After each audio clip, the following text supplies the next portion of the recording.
चत्तारि मंगलम अर्हंता मंगलम सिद्धा मंगलम साहु मंगलम केवली पनत्तो धमो मंगलम चत्तारि लोगुतमा अर्हंता लोगुतमा सिद्धा लोगुतमा साहु लोगुतमा केवली पनत्तो धमो लोगुतमा चत्तारि शरणं पौजामि अर्हंता शरणं पौजामि सिद्धा शरणं पौजामि साहु शरणं पौजामि केवली पनत्तो धमो शरणं पौजामि चार शरण चार मंगल चार उत्तम करे जे भवसागर थी तरे ते सकल कर्म नो आणे अंत मोक्ष तना सुखले अनंत भाव धरीने जे गुण गाय ते जीव तरीने मुक्ति जाय संसार माई शरण चार अवर शरण नहीं कोई जे नर नारी आदरे तेने अक्षय अविचल पद होय अंगूठे अमृतव से लब्धि तना भंडार गुरु गौतम ने समरिये तो सदाय मनोवांछित फलदाता।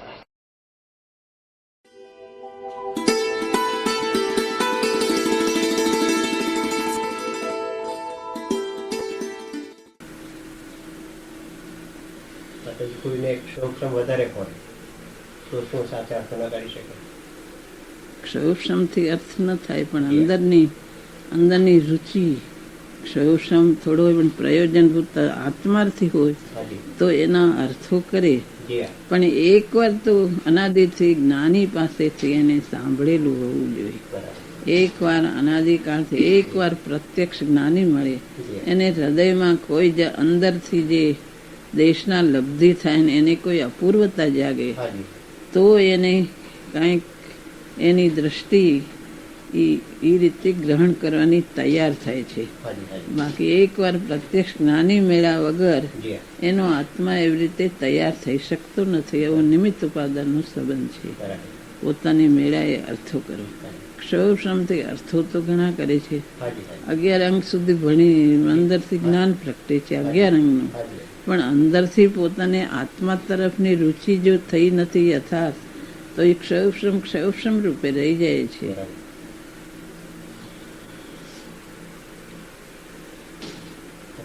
જ્ઞાનીની ઈચ્છાએ પરંતુ એના પર કંઈક વજન વધારે હોય એવું લાગે છે, તો એ વજન આપવાનું કંઈ કારણ હશે? જ્ઞાનીનો આશય જે હોય તે રીતે વર્તે. કારણ અનાદિકાળથી પોતાની મતિ કલ્પના એ પાછો અર્થ કરે છે. ગુરુએ આમ કીધું છે એવી જાતનો અર્થ પોતાને ઠીક પડે ત્યાં પોતાને જેનો રસ હોય એ પ્રમાણે અર્થ કરે છે. પણ તું ઊંડો ઉતરીને જ્ઞાનીનો શું આશય છે એને ગ્રહણ કર. તને જ્યાં ઠીક પડે, તને જ્યાં રૂચે અને જ્યાં તને પોષણ થાય એવી રીતે તારા મતિ તારા રુચિનું પોષણ થાય એવી રીતે તું ગ્રહણ કરી લે. એમ નહીં, જ્ઞાનીને શું આશય કેવો છે તું તટસ્થ મધ્યસ્થ થઈને એ વિચાર કર કે જ્ઞાનીનો શું આશય છે. મને ઠીક પડે એવી રીતે વિચાર કરે તો કઈ યથાર્થ સમજાતું નથી. પોતાને ઠીક પડે, પોતાને પુરુષાર્થની મંદતા હોય અને ક્યાંક ખોટો બચાવ કરીને આમ જ કીધું છે એમ કરી નાખે તો ખોટું થઈ જાય. પોતાથી થાય નહીં તો ખોટી રીતે બચાવ કરીને એવો અર્થ કરે નહીં. જ્ઞાનીને શું આશય કેવો છે ધીરો થઈને વિચાર કરે તો આત્માથી સાચો હોય ધીરો થઈને વિચાર કરે કે હું નથી કરી શકતો, પણ જ્ઞાનીને તો આમ જ કેવું છે મારી પોતાની મંદતા છે. એમ જ્ઞાનીની ઈચ્છા એ જ્ઞાનીના આશય પ્રમાણે ગ્રહણ કરવાનું. આત્માના 6 પદ છે એમાં કરતા ભોગતા છે એમાં એમનું શું કહેવાનું ભાવ છે? એમાં 6 પદ આવે છે ને, આત્મા છે, નિત્ય છે, કરતા છે ને ભોગતા છે. કરતા છે ભોગતા છે 6 પદમાં.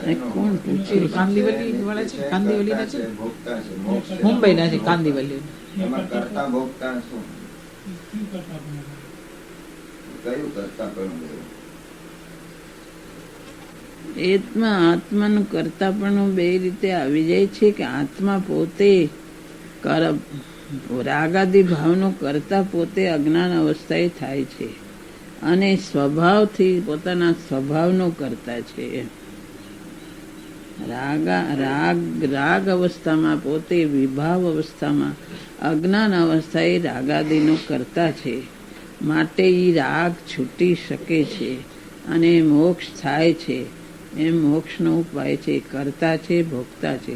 અજ્ઞાન અવસ્થા એ વિભાવનો કરતા છે, ભોગતા છે, અને એમાંથી મુક્તિ થાય છે, મોક્ષ થઈ શકે છે, અને મોક્ષનો ઉપાય પણ છે. એમ કે આત્મામાં કાંઈ છે જ નહીં, અને આત્મામાં વિભાવ જ થયો નથી, અને એ કોઈ જળથી થયો છે ને પોતાને કંઈ પુરુષાર્થની કાંઈ પોતાના કારણે કાંઈ છે જ નહીં, એવું નથી.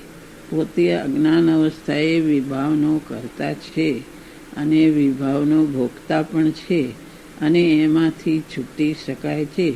અને જ્ઞાન અવસ્થાએ સ્વભાવનો કરતા થાય છે, અને એ સ્વભાવનો કરતા થાય ને જ્ઞાતા થાય, તો એ જાતનો મોક્ષનો ઉપાય છે, અને મોક્ષ પણ છે, એમ કહેવા માંગે છે કે આત્મા કંઈ કરતું જ નથી, અને વિભાવ ક્યાંય થયો જ નથી, એવું નથી, એમ કહેવા માંગે છે.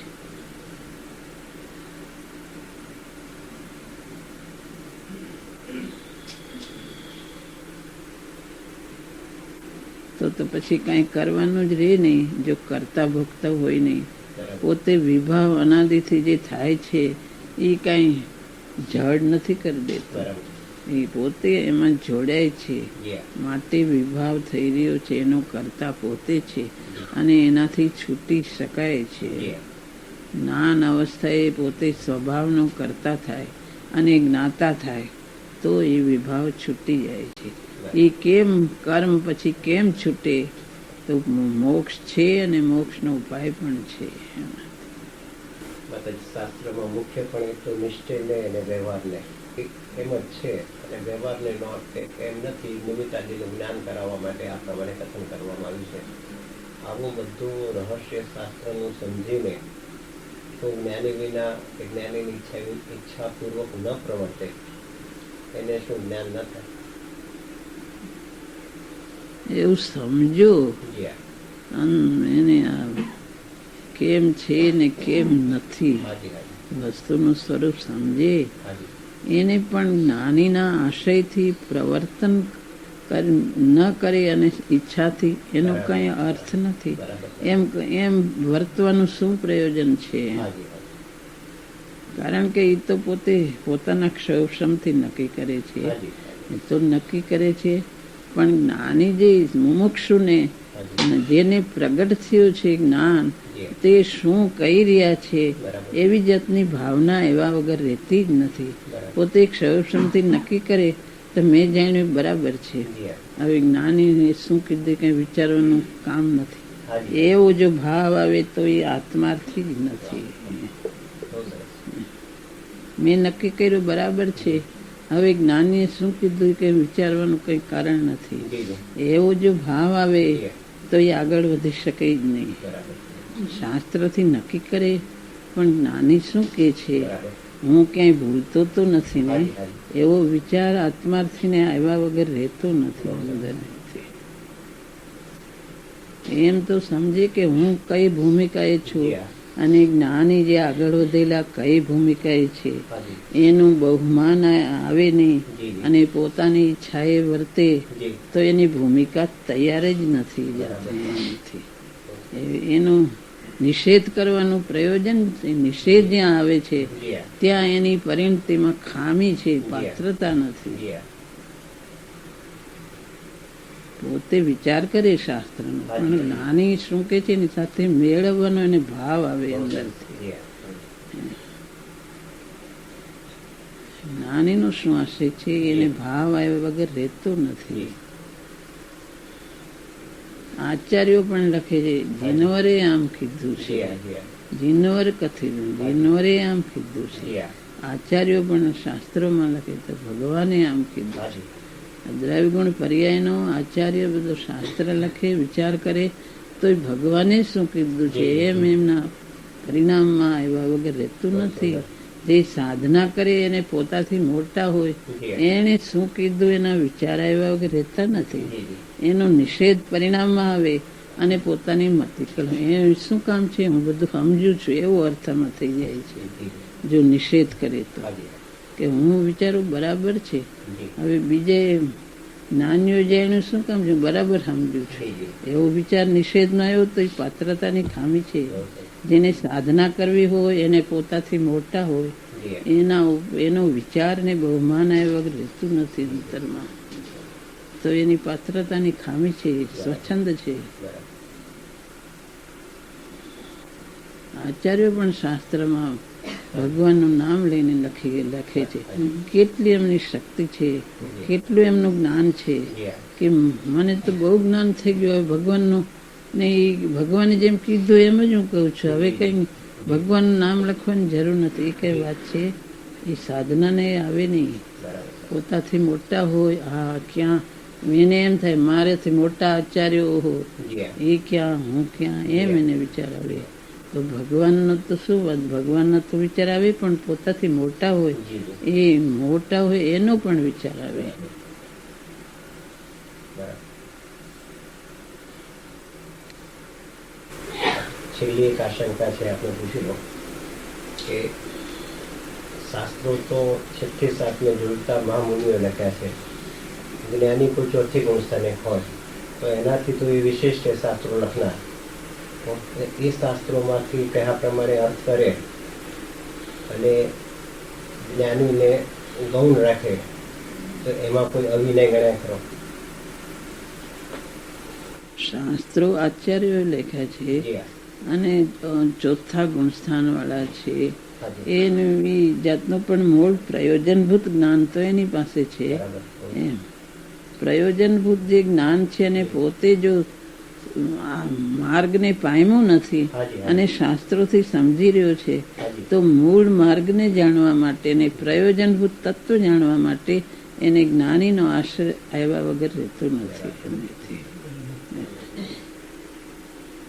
પ્રયોજનભૂત તત્વ ચોથા ગુણસ્થાન વાળા સ્વાનુભૂતિનો માર્ગ એને જાણ્યો છે, જી હા. મુક્તિનો પંથ જાણ્યો છે એને. બરાબર. તો એને પોતે પામ્યું નથી, તો એને આશ્રય આવ્યા વગર રહેતો નથી. બરાબર. એને શાસ્ત્રનો એટલો આધાર, શાસ્ત્રથી એનું મૂળ પ્રયોજનભૂત તત્વ એ જાણી શકતું નથી અંદરથી. એ જાણે તો એની બુદ્ધિથી જાણે છે, પણ તો એને આશ્રય આવ્યા વગર રહેતો નથી. પોતાની પ્રાપ્તિ નથી થઈ ત્યાં સુધી પામેલાનો આશ્રય આવ્યા વગર રહેતો નથી.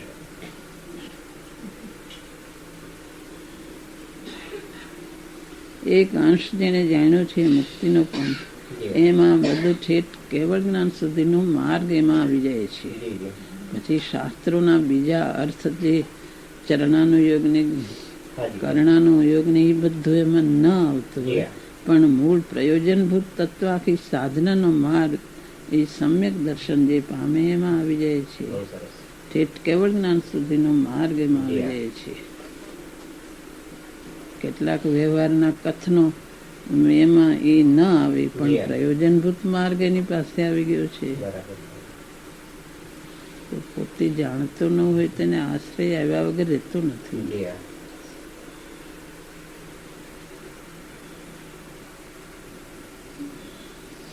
આપણી તો આપણે તો બહુ સરસ કીધું. પાત્રતા પણ નથી. જો એમ હોય તો પાત્રતા પણ નથી. પાત્રતા પણ અને નથી. પોતાથી જે મોટા છે એના માટે જો એને સમજવાનો કે સાંભળવાનો એવો સદભાવ નથી આવતો તો ખરેખર એ પાત્રતામાંથી પણ જાય છે. જાય છે એવી જિજ્ઞાસા ને રહેવી જોઈએ.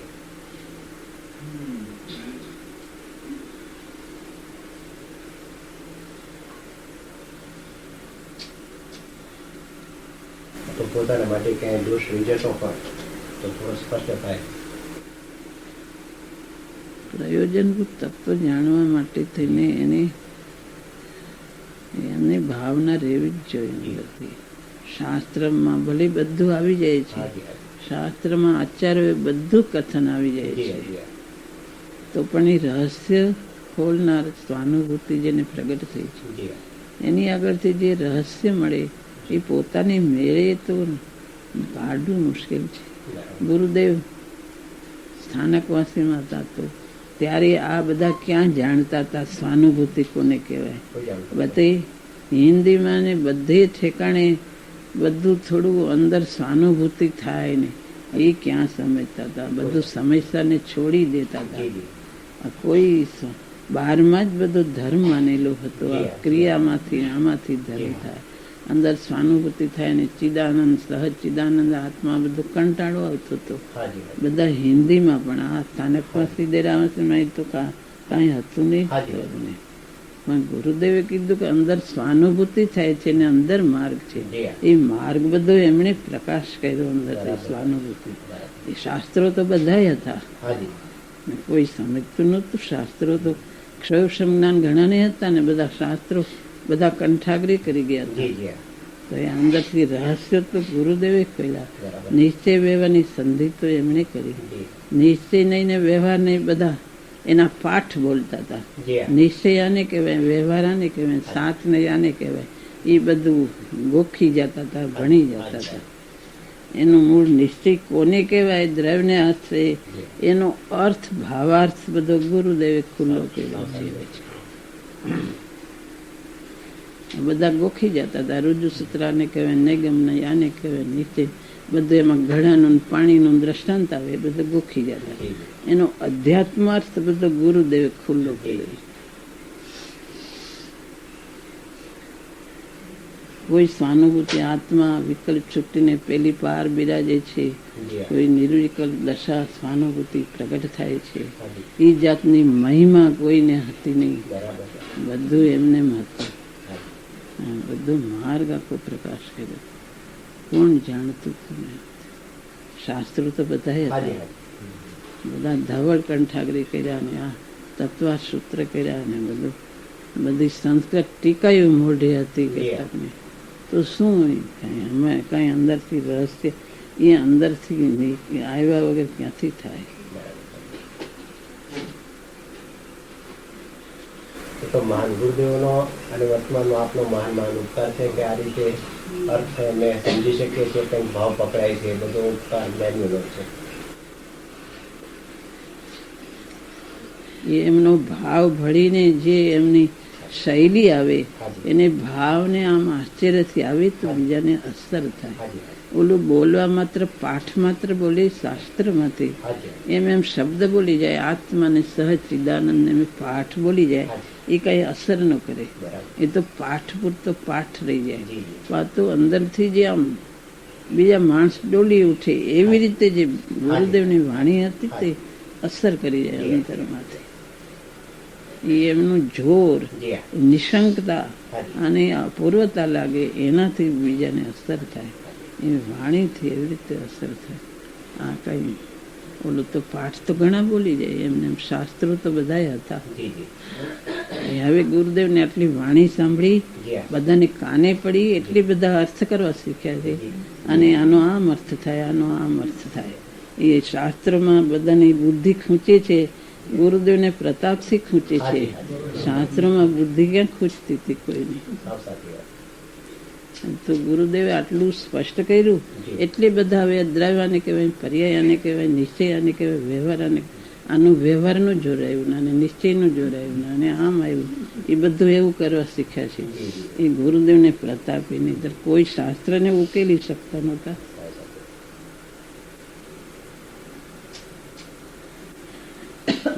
બહારના અર્થો કરતા હતા. આ નિમિત્ત આવ્યું તો નિમિત્ત કંઈક જોઈને, આ તો કંઈક જોઈને, આટલી ક્રિયા જરાક તો જોઈને. મેં ક્યાંક ક્યાંક પડ્યા રહેતા હતા, જરાક જરાક. ગુરુદેવ જોરથી એમની વાણી આવી, બધાના આગ્રહો છૂટી ગયા. હવે બધા અર્થો કરવા છે. કઈ ગુરુદેવને પ્રતાપે કે નહીં, શાસ્ત્રોમાંથી અર્થ ગુરુદેવના પ્રતાપે કરવા શીખ્યા છે. શાસ્ત્રોના અર્થ તો ગોખવા જેવા અર્થ કરતા હતા બધા, ગોખતા હોય એની જેમ.